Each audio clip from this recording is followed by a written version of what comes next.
कोटी रुपयाचं soft loan देऊन जिल्हा बँक जी आहे ती वाचवली होती, तिला पुनरुज्जीवन दिलं होतं. मात्र त्यांच्याच पक्षावर आता संघर्ष करण्याची वेळ आली आहे. निवडणुकीपासून त्यांना म्हणजे बिनविरोध पासून त्यांना डावलण्यात आलंय. नाही, जिल्हा बँकेच्या निवडणुकीकरिता मी स्वतः शिंगणे साहेबांशी बोललो. त्याचबरोबर राज्याच्या उपमुख्यमंत्री सुनेत्राताई सुद्धा त्यांच्याशी स्वतः फोनवर बोलल्या आणि आम्ही त्यांना हेच सांगितलं की बाबा, आमच्या काही लोकांना आपण बँकेमध्ये तुमच्यासोबत घ्या.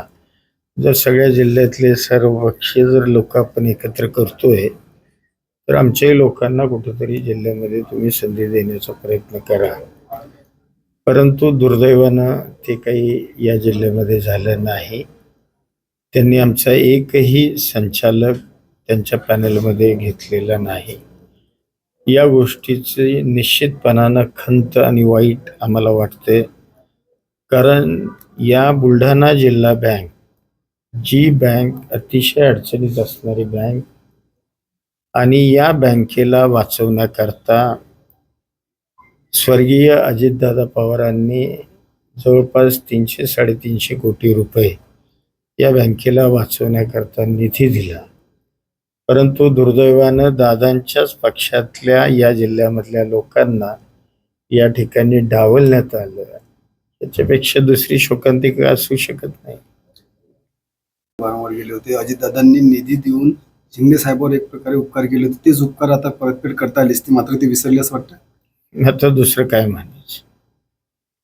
दादांनी केलेले उपकार किंवा या जिल्ह्याची बँक, की ज्या बँकेमुळं या जिल्ह्यातल्या सर्वसामान्य शेतकरी कष्टकऱ्याच्या जीवनामध्ये आर्थिक परिवर्तन होणार आहे, आणि ती जिल्हा बँक आपली बुलढाण्याची वाचली पाहिजे, टिकली पाहिजे, वाढली पाहिजे, याकरता दादांनी भरीव सहकार्य या बँकेला केलं. परंतु दुर्दैवानं त्याची ओळख ठेवली गेली नाही. ही उद्धव ठाकरे यांची आहे आणि राष्ट्रवादी ही शरद पवार यांची आहे. नाही, आता कसं आहे, हा विषय कोर्टात चालला आहे, अलग लक्षात.